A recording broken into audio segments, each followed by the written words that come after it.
We'll explain the stages of what we're going through. So.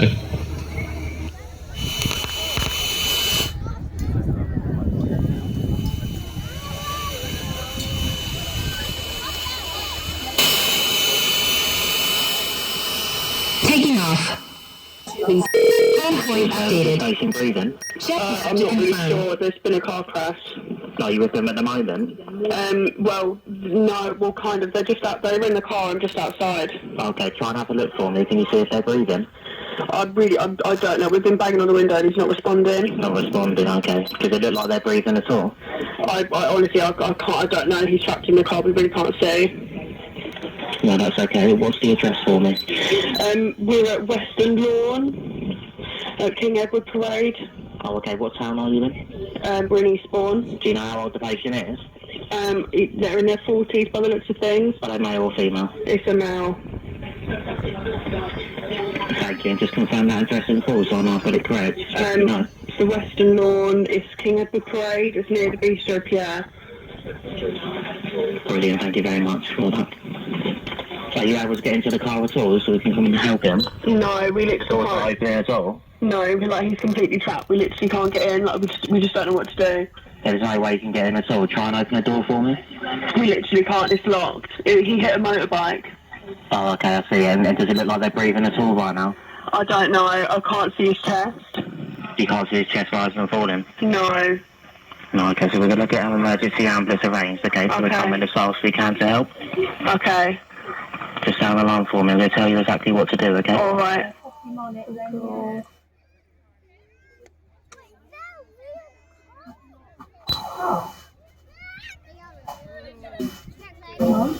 Take care, Casualty 224. You're receiving a bus. Sorry, 240. Thank you. Just got on a C1 call. It's coming through as a cardiac arrest RTC, car versus motorbike. We've got a patient who is believed to be traumatic arrest. On the passenger seat of the car, head bleeding. Got a truck backing you up from Eastbourne. Is that all received, Ella? Thank you very much. Many thanks. Let me know if you need anything. Seek him out. C10 video broadcast for a C1 cardiac arrest call coming in Eastbourne. Currently have a para-DCA coming from Eastbourne. Backed up by an operations commander from Holgate. Make ready. For any closer resource can assist. Please contact control. Many thanks. Seek him out. Gary, I've got a RTC cardiac arrest in Eastbourne. You're right to call fire and police while I call HEMS and let them know. Thank you. Element 6, call for you in Eastbourne.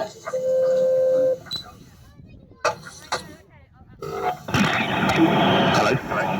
Hello, I have a call for you in Eastbourne. Eastbourne, thank you. Yes, we've got an RTC, it is a motorcycle versus car. Got one patient trapped and unconscious, and that's all I've got so far. Okay, thank you. Have you put it through to airbox? It's all gone through for you, yeah. Thank you very much. Thank you, bye. Okay, so we've still got our emergency ambulance arranged to come in as fast as we can, okay? Alright. And we're going to get fire to come and help get him out as well, okay? Yeah, okay. As soon as possible. So Reaching maximum altitude. To arrive, okay? Okay. I think I can hear some sirens now. Okay, just make sure that you let me know when the crew are there with you, okay? Okay. You're doing really well. Thank you. Yeah, no, the ambulance is here now. Are they with the patient now? Yeah, they're just getting out of the truck. I'll leave you with them. Okay, You're doing really well. Thank you so much. You take care, bye.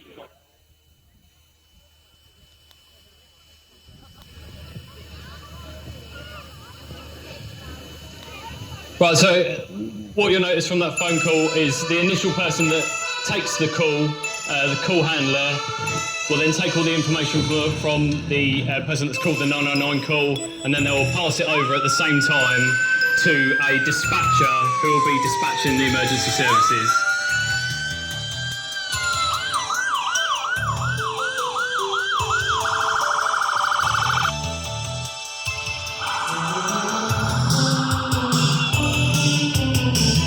And then each contact centre will contact each necessary emergency services.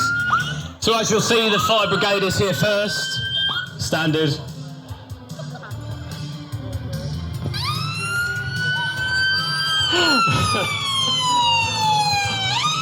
And then swiftly followed by the ambulance service. So we've got our retained crew from Pevensey. If we can have a round of applause for Pevensey. And they're being led by watch manager Lois Jukes.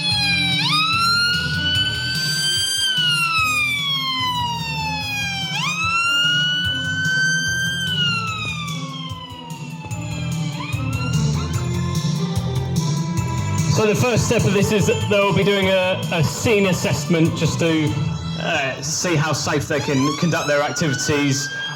First thing is to identify any casualties within the vehicle.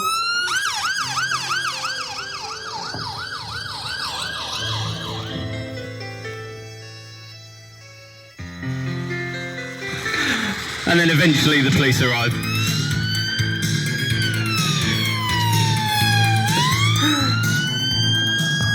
So what they're doing is, you'll see there was a big box of what they call chocks and blocks, which is to the rear of the red vehicle there. What they're doing is known as stabilization. I'm going to get run over now for saying that. It's known as stabilization, so which makes sure the vehicle is secure for us to do our work.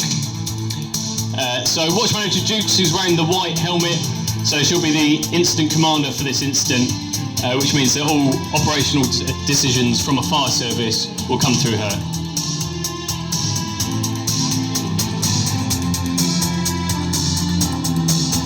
Quite early on, we'll probably identify a casualty carer, and that is one of our firefighters that primarily is just to communicate with what's happening with the people inside the car. Obviously, I'm sure you can appreciate it's a pretty stressful time anyway, without all this noise, all these people. So it's just to reassure the casualty within the vehicle.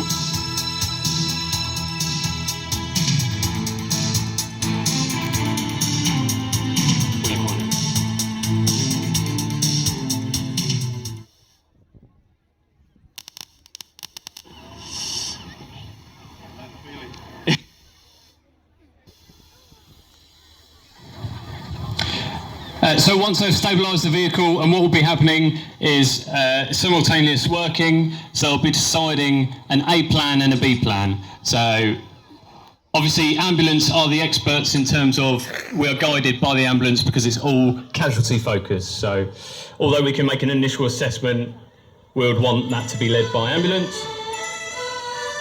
And the A plan is like an emergency plan. So if everything was to go wrong and the casualty was to get worse, their condition was to get worse, then we need that initial plan to pull them out of the vehicle.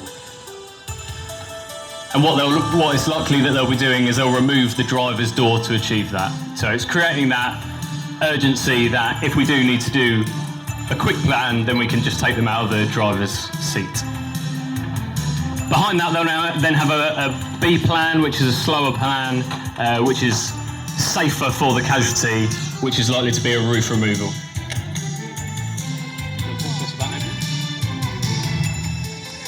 So in the arena now, you should be able to see a couple of double-crewed ambulances, well, one ambulance but two crews, and one of our advanced paramedic practitioners. The advanced paramedic practitioner is identified with the red epaulets on his shoulders. It's Adam today. So this is since the Manchester Arena inquiry that senior paramedics and doctors at the scene should be wearing red shoulders, so they're easily found. Adam, as the most senior clinician, will have primacy, or take the lead in all clinical decisions. But the operational commander today is Malcolm. He's quite tricky to miss in the pinny of power. Malcolm will be liaising with the fire incident commander Lois, and they will be checking all their plans together. You'll see Malcolm checking in with the ambulance crews often, and then feeding back to Lois. So by now, the ambulance crews would have done a quick assessment and decided how quick they want the patient out of their car, maybe provided some life-saving treatment, and updated our control room. So by providing a quick early update, we can get specialist resources to see, and it could be one of our critical care paramedics from Battle, or Hems from Red Hill. And they'll be starting to think about the patient condition and what the next bit of the plan is. Where are we going to take them if we take them somewhere? So from here, our nearest trauma centre is Hastings, and the major trauma unit is over in Brighton. So by land, they would be the closest, but often from Hemsman, the helicopter, it would be up to London. They'd be constantly reassessing the patients. And at the moment, it looks like they're stabilising the neck of one person in the car. So they'll be planning the extrication now.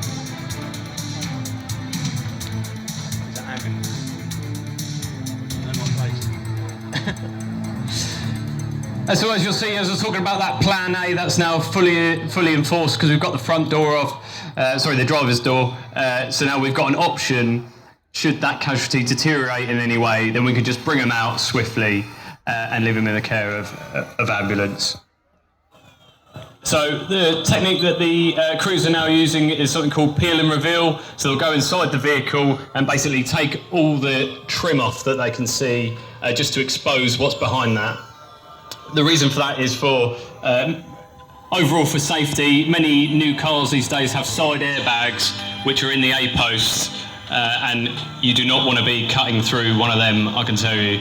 So it's just to be aware of what actually they're dealing with before they start doing any cuts on the vehicle. They're also in the process of removing the boot, and again that's all to do with access and to make the eventual cut when they remove the roof easier.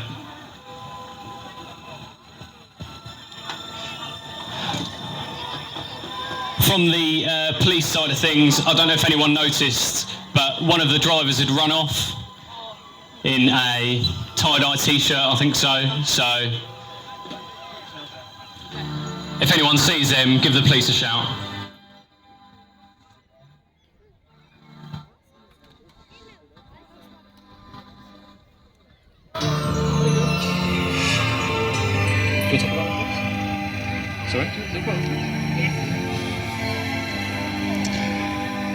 So as you saw, that police car wasn't far behind the ambulance. They arrived. They initially took some photos of the scene. So the black car, they've identified the driver has run off in a tie-dye t-shirt. That's the information that's been provided to them. So they've taken photos of the vehicle registration mark on the number plate, okay? And inside the vehicle, they've seen a number of alcohol canisters, okay? So we believe that they are drinking drunk in charge, okay? So we're going to be trying to catch up with that suspect. Can anyone help us to try and find the lady in tie-dye shirt? Give us a wave if you have found her.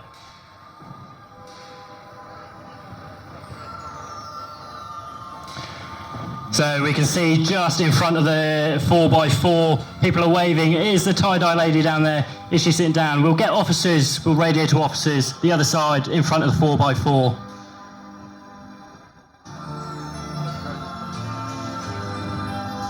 As you can see on the big screen, the drone has located her, okay? She's sat down with her tie-dye shirt and we believe that is our suspect, okay? There's no running, there's no hiding, the drone has caught you and they're locked onto you. Do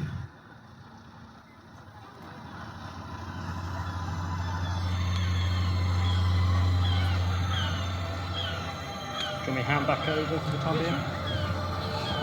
And then I'm going to come back in and I'll take it back if that's the problem. That's when they drop it.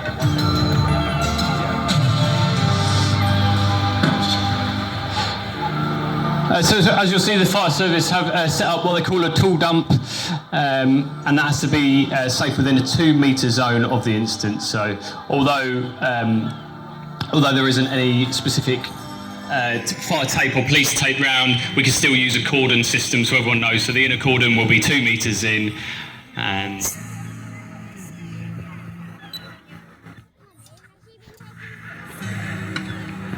the first step, obviously, with these vehicles have no glass in them, but if they were to, then one of the first steps would be to glass management. Obviously, that's quite a risk for us. And what they do is before they break the glass, they'll just use some tape to tape it up, make sure it all sticks together, and then they'll remove it. They'll remove it as a whole if they can, but if it's time critical, then they will just break that glass. So some of the tools that we'll be using today, and you can see them in use now, is the cutters. So until recently they used to be hydraulic equipment, so which meant a lot more manual handling. You had to pull the oh dear. So you used to have to carry the sets across, and then there was hoses and stuff that could get caught up, but now it's all battery-powered equipment, which is quite interesting because actually they cut better and more efficiently with modern-day technology than the hydraulics would, but you wouldn't necessarily think that. As you can see, the suspect's been brought back to the police car, so I'm going to hand over to the police to explain what's going on there.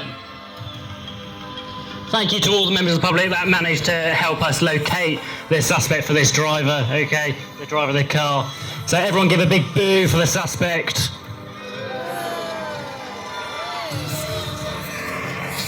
The police will now require her to provide an evidential breath, okay? So this is a breathalyzer, okay? Most response cars carry these, okay? So this is enabling us to test drivers who we suspect that are over the limit of alcohol, okay? The legal limit for driving under the alcohol, okay, is 35 milligrams of 100 milligrams of breath, okay?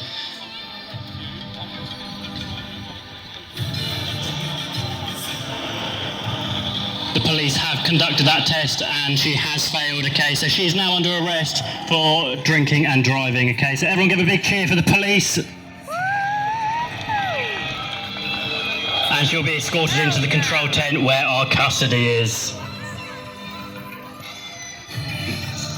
You can see now that the most time-critical patient has been removed and will now be conveyed to the nearest appropriate hospital.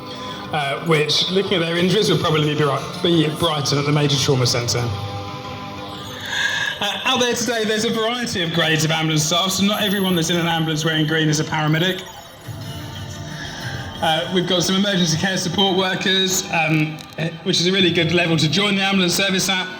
Head off to college, and you do some learning and then get some frontline experience. You can then progress on to our associate ambulance practitioners through college, and with lots of support from colleagues in the ambulance service. And from then, you can do the degree as an apprenticeship as well through the ambulance service if you don't want to go straight to university to become a paramedic.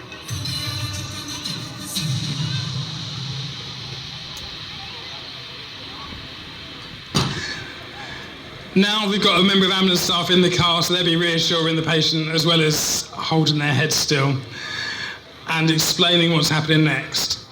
If it sounds loud to you outside the arena, it's really loud inside the car. It's like being inside a drum that the fire brigade are beating on. So it looks like they're nearly there with the roof. Once that's off, the ambulance crews will start to form up with the firefighters, and they will start working as one team to get the patient out. Most of the time these days, if we need to get someone out the car, the easiest way is to open the door and ask them to get out. And actually that doesn't cause any further injuries.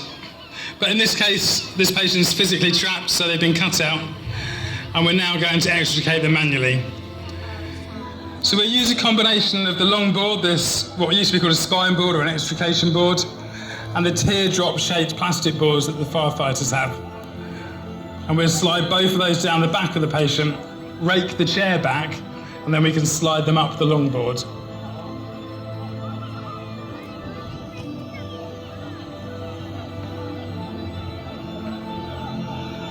So once the two smaller teardrop boards are in, you see this long white surfboard.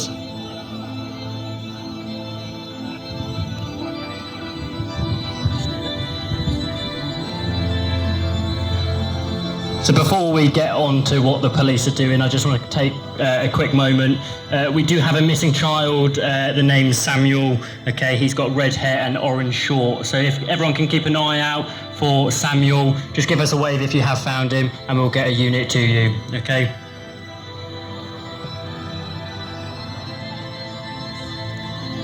I've just heard Samuel is 6 years old, red hair and orange shorts. As you can see, the police are now collecting evidence from this crash, okay? Inside the car, there are a number of bottles that we suspect to be containing alcohol. They will be seized for forensic opportunities, okay? the officers, after they've done that, they will, once instructed by the operational commanders from paramedic and fire, they will then cordon off and our forensic investigation will start. This next move is really tricky because we've got to move the patient up the board, and you'll see a lot of people around them. There's always one person in charge at this point, and it's whoever's holding the head. So it doesn't matter if it's the most junior member of ambulance staff or a firefighter on their first ever down the road. They're in charge of this move if they're holding the head. And that person will change throughout this move, and they'll gradually be moved up this board in a really straight, easy move. There they go. So probably in 2 or 3 moves, they'll be head at the top of the board, and the crews will be ready to level out the board and lift it out onto the stretcher at the back.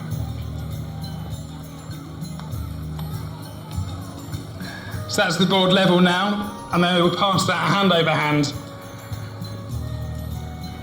down onto the stretcher.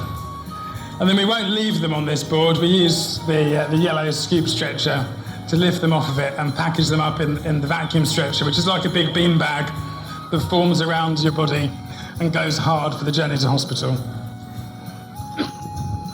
Once they're out, there'll be another assessment to make sure nothing's changed, and again they'll be reassessed top to toe once they get in the ambulance, and then we can call ahead to whichever hospital we're coming to. So for major trauma like this, as I said, it'll be Brighton or London, and they will have a whole team of specialists ready and waiting.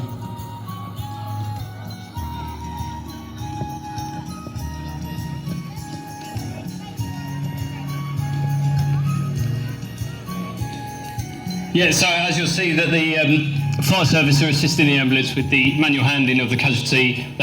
Ambulance will of course be taking the lead for what they require for us in that instance. You'll see that we always work to the JESIP principles, which is when one or more of the emergency services are working together, and one of those is to make sure that the commanders are easily identifiable. So you'll notice the incident commander for ambulance has got a very lovely tabard on, and for the fire service we have the if we're dealing with fires, it will be a full tabard. If it's an RTC, and you'll see that with Watch Manager Duke, she's just got a armband around that says Incident Commander. And that's because we want to identify the Incident Commander as such, whilst not compromising safety of the high visibility jacket. Obviously, for RTCs and such, it's likely that we'll be in the middle of the road working, so that's why we go for the armband. Generally speaking, the commanders will take a step back because they are looking at the incident as a whole. And what you don't want from the commanders of the incident is to get too drawn in to, for example, the cutting or dealing with the casualty, etc., because actually they have to look at the incident as a whole, which includes crew safety, as well as the casualty safety and dealing with other services. So you'll see that the ambulance commander and the fire commander are just having a quick conflab here, probably about where the casualty will be going. Thank you very much. And just as an update, the missing child's now been found, so thank you very much for that. And they'll just assist wheeling the casualty over straight into the ambulance so they can continue to do their great work. Give a big round of applause for the services there.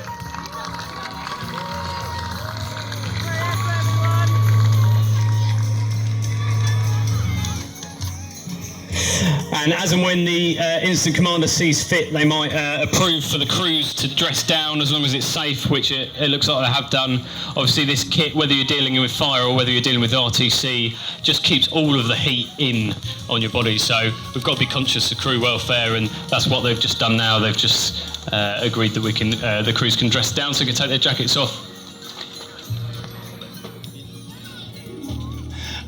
So patients off to hospital, and the last bit now will be the debrief. So if it's a particularly traumatic job, Malcolm would have identified that and will arrange a debrief where we can head back to the ambulance station where we've got a dedicated mental health professional, Rachel, who can talk through things with us.